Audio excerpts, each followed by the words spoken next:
बघा, या आपत्ती व्यवस्थापनामध्ये प्रशासकीय यंत्रणा त्यांचं हे अपयश म्हणावं लागेल किंवा ते ह्याच्यात कमी पडलं असं म्हणावं लागेल. खरं तर आपण सर्वच जण पाहतो की आपत्ती व्यवस्थापनाच्या मोठ्या मोठ्या बैठका त्यांच्या दालनामध्ये घेतात आणि फोटो वृत्तपत्रामध्ये छापून आणतात. याच्या पलीकडे ग्राउंड लेवलवरती त्यांची आपत्ती व्यवस्थापनाची जी व्यवस्था आहे ही शून्य या ठिकाणी पाहायला मिळेल. आणि म्हणून गेल्या 2:30 वाजल्यापासून इथल्याच काही सगळ्या प्रवाशांनी आम्हाला फोन केल्यानंतर जे या ठिकाणी मशिनरीवाले आहेत, जे काही यंत्रणावाले आहेत, त्यांना आम्ही फोन करून इथं विनंती करून इथपर्यंत बोलवला. याला देखील आता 10 तास झालेले आहेत आणि 10 तास झाल्यानंतर देखील हा रस्ता अजून खुला झालेला नाही. तर हे मला प्रशासनाचं अपयश असं मला या ठिकाणी सांगायचं आहे. साहेब, जर 200 मीटरचा रस्ता काढायला जर 12 तास लागत असतील, तर याच्या पुढे कोकणामध्ये जर मोठी घटना झाली तर याला किती तास आणि किती दिवस लागू शकतात? दुसरी घटना 100% होणार आहे. परशुराम घाटातली अशाच पद्धती दुर्घटना होणार आहे. दुर्दैवाने ते असं होऊ नये काय, परंतु प्रशासनाने त्यावर अलर्ट राहायला पाहिजे. अशा पद्धतीची जर का एक्स्ट्रीम लेवलची काही समजा दुर्घटना घडली तर यांच्याकडे कुठलीही यंत्रणा नाही, लोकप्रतिनिधीचं कुठलंही नियोजन नाही. त्यामुळे स्वतःची पाठ धोपटून घेण्यामध्ये लोकप्रतिनिधी मग्न आहेत. अशा व्यवस्थांवरती, इन्फ्रास्ट्रक्चरवरती लक्ष देण्यासाठी त्यांच्याकडे वेळ नाही आणि म्हणून हे कोकणाचं अशी अवस्था आहे. आणि म्हणून याच्यावरती ठोस उपाययोजना व्हायला पाहिजे, तरच कोकण या ठिकाणी सुजलाम होईल असं मला या ठिकाणी सांगायचं आहे. मला असं सांगायचं आहे की सरकार प्रयत्नशील आहे की हे वेळेत पूर्ण व्हावं, परंतु हे जे काही ठेकेदार या ठिकाणी आहेत त्यांनी देखील वेळेत ते काम पूर्ण करायला पाहिजे. ते वेळेत काम पूर्ण झालेलं नाही, नियोजित आराखड्यानुसार झालेलं नाही. या ठिकाणी असं म्हणतात की 900 अपघातग्रस्त वळण काढली, परंतु 1800 नवीन बनवली. आपण जे भोसच्या घाटातलं एक उदाहरण आहे. तर हे सगळा प्लॅन ह्यांचा चुकलेला आहे आणि म्हणून ही अवस्था आहे.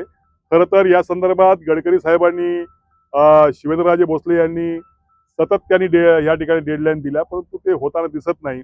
या अधिवेशनामध्ये या सगळ्याचा पुन्हा एकदा आवाज उठवला जाईल आणि जर का जी वेळेत जर का डेडलाईन पाळली नाही तर आमच्यातला कोकणी माणूस जागा होईल आणि या ठेकेदारांना धडा शिकवल्याशिवाय आम्ही स्वस्थ बसणार नाही, हे देखील या ठिकाणी सांगतो. रत्नागिरी जिल्ह्यातून भाजपचं आपण नेतृत्व करता आहात. रत्नागिरी जिल्ह्यामध्ये आता तुम्ही ज्या सगळ्या समस्या सांगितल्या, मुंबई गोवा राष्ट्रीय महामार्गावर, या संदर्भामध्ये आपण आपले जे वरिष्ठ नेतृत्व यांची भेट घेणार आहोत. हो, नक्की. आता या संदर्भात आमचे प्रदेशाध्यक्ष रवींद्रजी चव्हाण साहेब असतील, बांधकाम मंत्री शिवेंद्रराजे भोसले असतील आणि मुख्यमंत्री देवेंद्र फडणवीस या संदर्भात भेट घेणार आहोत आणि कोकणाची व्यथा आणि दुःख त्यांना मी या ठिकाणी सांगणार आहोत.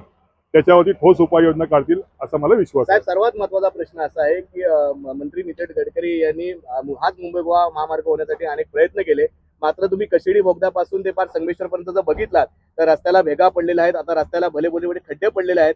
अजूनही लोकांची अशी प्रतिक्रिया आहे की रस्ते झालेत पण मात्र समाधान नाही आहे. याच्यावरती भाजपकडनं काय ऍक्शन घेणार आहात का? गडकरी साहेबांनी त्यांच्या स्टेटमेंटमध्ये सांगितलेलं आहे की इथल्या ठेकेदारांच्या, म्हणजे जे काही कॉन्ट्रॅक्टर आहेत त्यांच्या समोर मी हात जोडलेले आहेत. हे जे सगळे ठेकेदार आहेत यांनी या संदर्भातल्या चुकीच्या काही गोष्टी केलेल्या आहेत, त्यामुळे त्या सुधारायला थोडा वेळ लागेल. मला वाटतं 95% हायवे झालेला आहे. अशा काही उपाययोजना केल्या तरच मला वाटतं तो सुरक्षित राहील असं मला या ठिकाणी वाटतंय. म्हणून सुरक्षिततेवरती आमचा जास्त भर राहील असं मला या ठिकाणी म्हणायचं. शेवटचा प्रश्न, मुंबई गोवा महामार्ग अजून गेले 12 तास बंद आहे. प्रवाशांच्या सुखकर सोयीसाठी दुसरा मार्ग उपलब्ध झाला आहे का अजूनपर्यंत? आताच आमच्या सगळ्या कार्यकर्त्यांनी म्हणा किंवा प्रशासनाने म्हणा युद्धपातळीवर प्रयत्न करून विनेरी मार्गे आपला एक रस्ता तयार केलेला आहे. त्यामुळे छोट्या वाहनांना जायला त्या ठिकाणी आता आपल्याला जायला मिळू शकेल. मोठ्या वाहनांना हा थोड्याच वेळात, एक तासाभरामध्ये रस्ता मोकळा होऊन इथले सर्व प्रवासी पुन्हा आपल्या मार्गाला लागतील अशी अवस्था या ठिकाणी आहे. याआधी सुद्धा तुम्ही मुंबई गोवा हायवेवरती तुम्ही आवाज उठवला होता, त्यावेळेस तुम्हाला त्याच्या काही गोष्टी सहन कराव्या लागल्या होत्या. आज देखील एवढी मोठी घटना घडून देखील अपुरे मशीन यंत्रणा इथे मागवून इथल्या सगळ्या प्रवाशांना वेठीस धरलं जात आहे. याच्यावरती तुमचं काय झालं? त्यावेळेच्या माझ्या आंदोलनाला मला जबाबदार धरून 1.5 महिना मला जेलमध्ये टाकला होता.